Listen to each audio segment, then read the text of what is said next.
Welcome back to another installment of the APB recap. Man, I'm a lot busier than I expected. Anyway, let's get straight into it. One of people's life goals is to find a loved one, get married, and have a good life. I am one of those people who have those life goals. Unfortunately, finding somebody to love can be really hard. There are loads and loads of barriers that people need to overcome. The biggest barrier of which is, well, themselves. Is it impossible to find a girlfriend? No, it is not impossible to find a girlfriend. I mean, I am a massive freaking introvert. I prefer to be alone and stay at home all day every day. In fact, today I just did. And yet, I scored 2 girls throughout my lifetime. It's really not as hard as a lot of people make it out to be. And this post has shown that a lot of these people that don't get the girls, they put their efforts in the wrong thing. So let's learn the mistake that this person makes and why this person doesn't get the girl that he wants. I fell for the improver memes and spent stupid amounts of time, money, and energy looks maxing to find a girlfriend.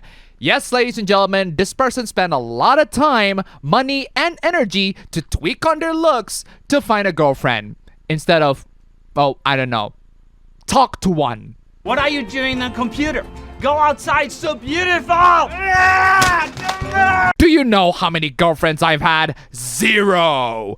Yeah, it's almost as if maxing your look stats isn't gonna work when you don't even bother talking to any of the girls. Let's put it this way and learn life lessons from The Sims. You can put a lot of points in all of your skills like body and logic and all of that, but your relationship with other Sims, including your love life, will not build up unless you actually tell your Sims to go talk to them. Oh, and another lesson from The Sims, physical affections like hugging and kissing and woohooing, they're so simple and yet so effective. Do you know how many dates I have had? 0! Here's the thing, man. Have you ever, I don't know, asked a girl out for a date? Do you know how much female interest I've had? 0! Then how about this? Have you done something interesting that makes the girls still find you attractive? Are there things that make people around you go, wow, this guy looks very interesting. Let's get to know him better. If no, then there's a really good reason why people don't find you interesting. It's because you yourself don't do things that are interesting. This person genuinely thinks that maxing his looks would instantly mean that girls would immediately get interested in him. Bro, do something. Try going out to the gym and see if there are girls hitting on you for your good looks. Try going to a bar and talk to some girls and ask her out. Try to look at things from their perspective. Do you consider yourself an interesting person? Because it doesn't seem like you consider yourself an interesting person. In other words, it didn't change a goddamn thing. Gee, I wonder why. I've reached the conclusion that you're either attractive or not.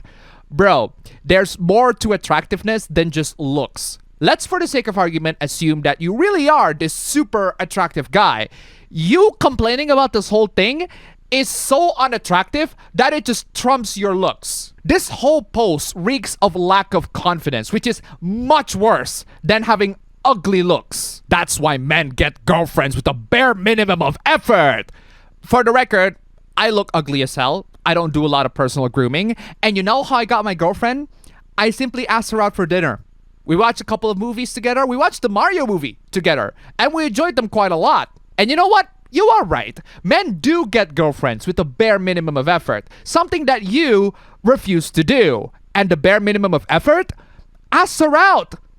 Jeez. I am sick to death being terminally single. I am sick to death of this fucking unfair universe.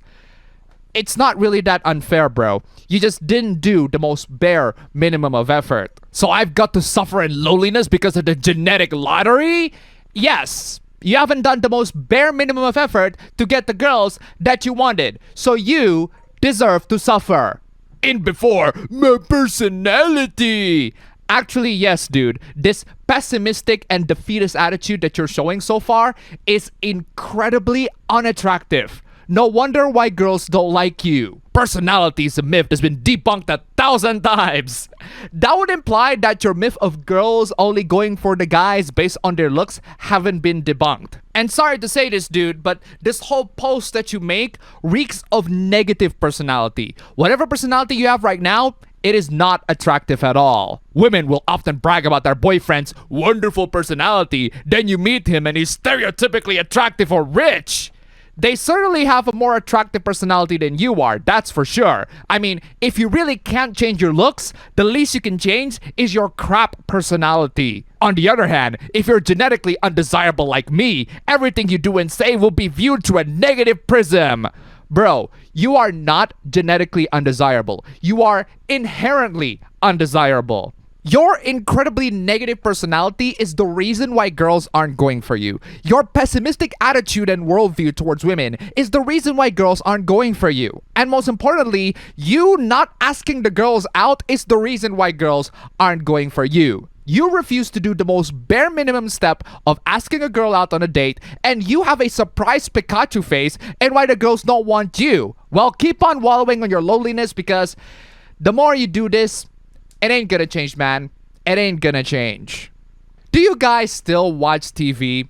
Then let me tell you one interesting event that happened in Indonesia here. In Indonesia, the government pretty much shuts down all analog TV signals, which means that we can't watch the analog TV channels that we frequent to, or at least some of us frequent to, mostly the boomers. Indonesia made the switch to digital TV back in April 2022, which compared to the US is about 13 years too freaking late! No, seriously though.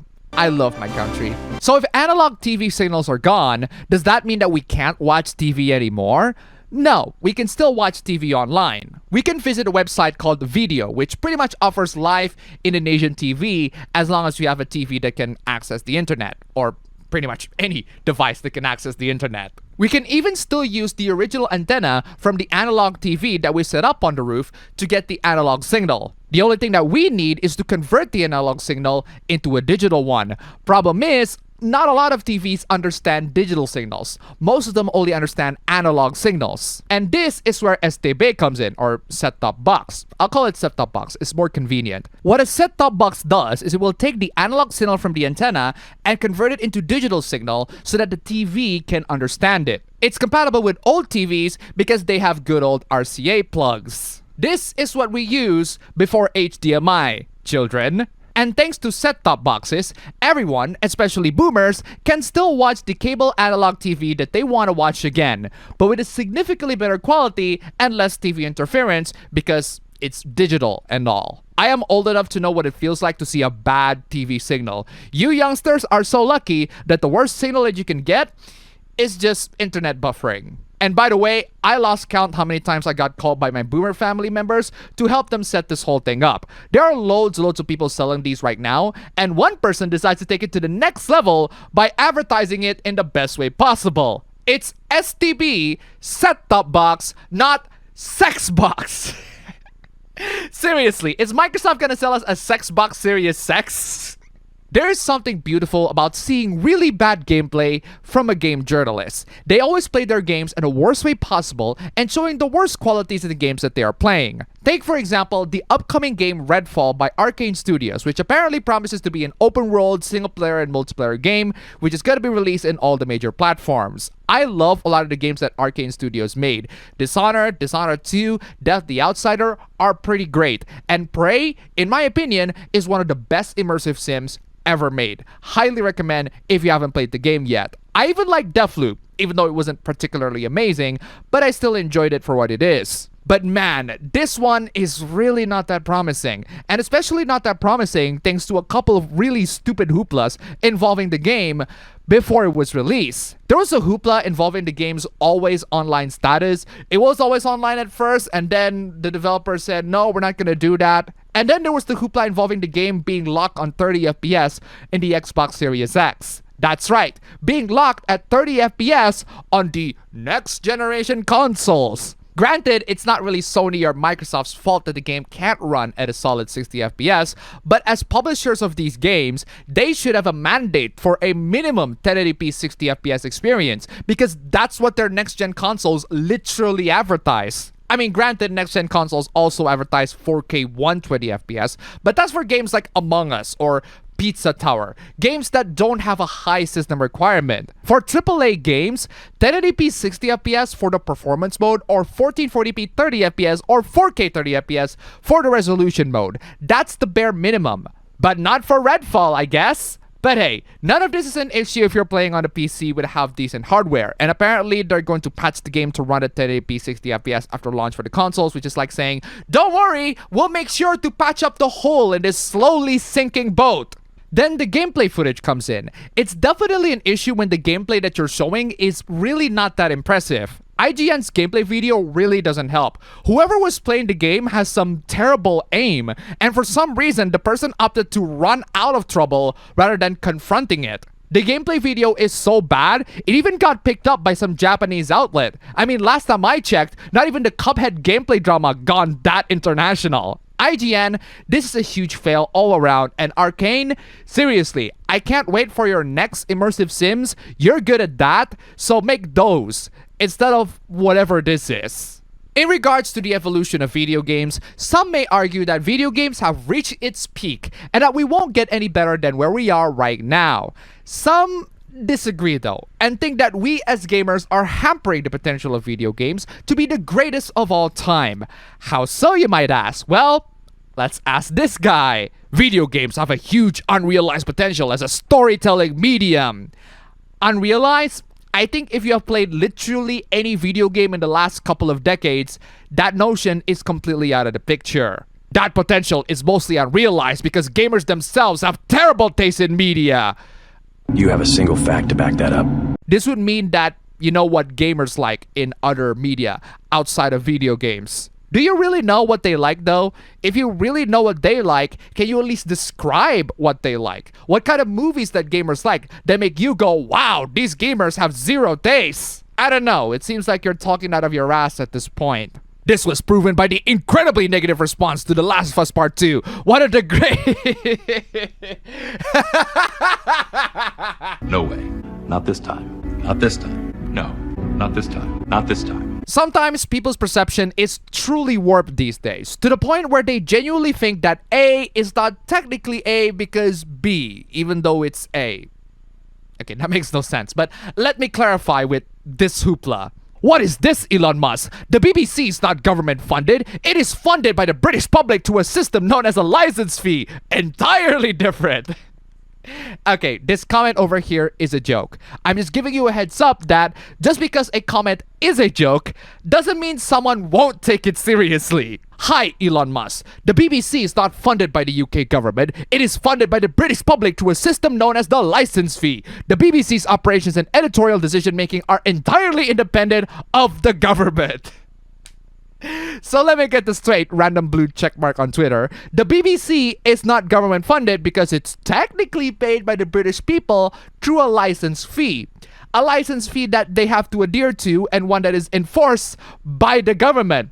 Almost like they're being taxed or something. I'm crazy enough to take on Batman, but the IRS? No, thank you. And I love the implication that just because it's run by the government and funded by the government, I mean, the money of the British people, that doesn't mean that they are not being editorialized by the government. No, not at all. The BBC is definitely a trustworthy news source that you all can rely on. There's no misinformation that's being spread on that platform. The government won't twist nothing to their benefit here.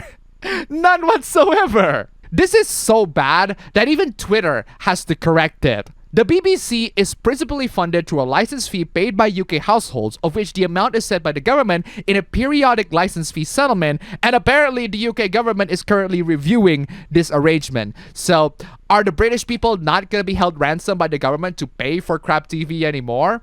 We shall see.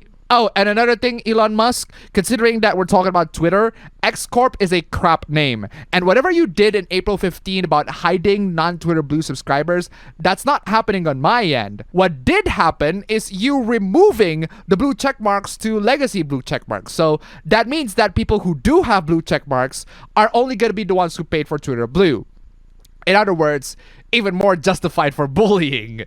Lots of people are overweight and fat. And if that's their choice, if that's the kind of body type that they're aiming for and they are comfortable with, I can't exactly convince them otherwise. I prefer someone who is proud on the fact that they are overweight, rather than someone who hides behind the lies and say that being overweight is healthy, actually. As long as you recognize that being overweight is unhealthy, which is true, and as long as you recognize that it's your choice for being overweight, I'm cool with it. And hey, some people like others who have a little bit of chub in them. Not this person, clearly. This bitch needs a gym membership, not a bikini. Okay, first off, without disclosing too much, while it's not my top tier preference, I do like some chub and I have tasted the chub. It's very good. I really enjoyed it. So I might be rather biased in this instance when I say that I don't see any issue with this one. The girl wasn't even that overweight, if you ask me. Apparently, lots of people are into fat girls. Yes. Yes, they are. Yes! Yes! Yes! Yes! Yes! Yes! Sorry to say this, buddy, but you cannot stop the Chub Supremacy. There's this rather chat guy replying to the thread with a gif saying, "Boy, would I!" And the OP responded by saying, "You have issues." If by issues you mean a specific taste towards a certain type of woman, then yes, I suppose he does have issues. But by that metric, everyone has issues, right? The comments show me why over half our country is fat.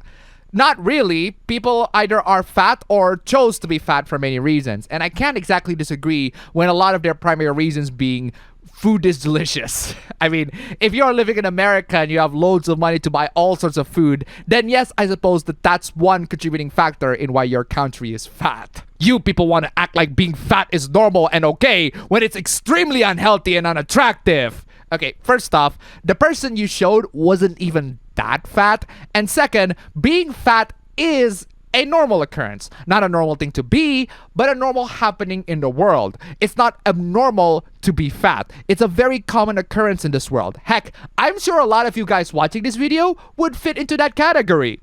No judgment, I'm just speaking out facts. As for being fat is okay, that's a subjective philosophical point of view. But I can tell you this, negativity towards being fat doesn't always work to make them lose their fat. It only works if the person knows how to take an insult and channel them through healthy means. If you insult a fat person whose coping mechanism is working out, then the insult works.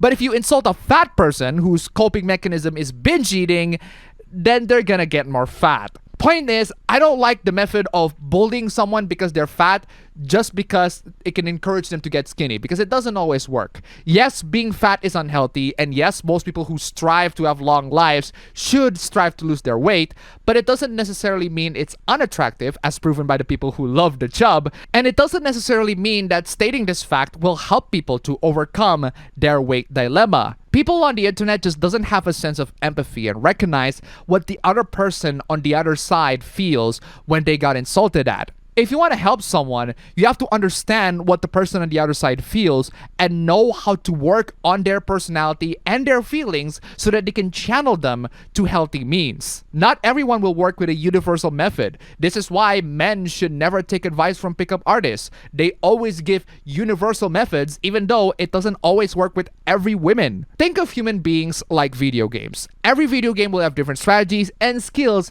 that you have to learn independently. What works in Fortnite doesn't necessarily work in Call of Duty, and what works in Overwatch doesn't necessarily work in Valorant. People are also just like that. Some people take insults better, others don't. If you can't recognize that people are different and that they learn things differently, then you really misunderstood how people are, and you cannot make those people to strive to become a better version of themselves. This is why schools don't always work, because everyone learns things differently, and one method is not going to work on everyone. I'm a teacher. I know. It's really hard to blame someone who has to deal with mental issues and also dealing with someone who has to deal with mental issues. This is especially true when that particular person decides to do the most disgusting thing that you can ever think of. I'm sorry, how do you forget to flush? As someone with ADHD, oh no. Oh my god! No! It's just the press of a button, a push of a lever. It's not that hard. I'm sorry to say this, but if you are this kind of person, then good luck trying to find people who will tolerate your behavior. Good luck having people to be able to trust you. Good luck making friends. Me, I'll be ready at 8. I promise. Me at 8:45. Wow. You absolutely inconsiderate Nimrod. What makes you think that doing something like this is remotely acceptable. If you think that this is acceptable, good luck finding a job that tolerates you for being this freaking late. And even if you do find one, I'm sure the other hardworking employees and coworkers and bosses that actually arrive on time have a couple of harsh words to say to you. And that's in the context of jobs. Imagine making a promise to your friends that you'll arrive on time and you don't arrive on time. My brother's friends do this all the time and they all got scorned and punished for it. Some of us has ADHD, which causes time blindness. Great, now you're blaming your ADHD for you being late. I'm sorry to say this, but you're not doing a good job gaining our sympathy when you are that inconsiderate. I don't speak to everyone, but personally, I could get ready early and still end up being late. Sounds like a skill issue to me, my guy. The noob! The noob! As someone who has ADHD, we need to stop acting like it prevents us from doing simple things like being on time. Wow, what do you say after that one? Brutal, savage, wrecked, absolutely taken down. Seriously, I can't believe this has to be said. This guy is spitting. ADHD quite literally does affect the simple things we do. It's a neurological disorder that affects our cognition and behavior, so it definitely can cause time blindness. So you are blaming ADHD on you being late, right? Stop being ignorant and understand not every illness affects everyone the way it affects you. Okay, you ignorant asshole, since you cannot work in this basic standard of operation that is being enforced in every job in the world ever, I'm afraid we will have to terminate your ass off of this position. Good luck finding people and friends that can tolerate this behavior and trust you. How is it so hard for people with schizophrenia? Okay, you comparing people who have ADHD with schizophrenia is a lot more insulting than us telling people who have ADHD to please be on time. Like, bro, how are you gonna get mad at someone for having a mental illness? Well, now that you brought up being schizophrenic, a lot of serial killers are schizophrenics, and we have every right to be angry at them when they decide to, murder innocent people. Surprise, surprise, people with mental illnesses are not saints. They're also human beings who are also capable of making mistakes and do absolutely heinous and scumbag things. Shut the hell up. They aren't blaming their... You absolute liar. You did blame it on the ADHD. And the people who have ADHD, they're not gonna appoint you as their freaking speaker. They are explaining why they do something. Yeah, they, and by they I mean you, try to explain why you are late to gain our sympathy. It doesn't work. It's not making us to sympathize with you, it's only making us to hate you even more. Just because you have a mental illness doesn't mean you cannot be an asshole. Period. And that's all for the recap today, guys. Thank you so much for watching this recap. If you like this recap, you can click the like button and subscribe for more. If you wish, you can join in among these awesome people to this awesome recap. Just $1 and you'll see your names among these awesome people. Seriously, thank you so much, and I'll see you all next time.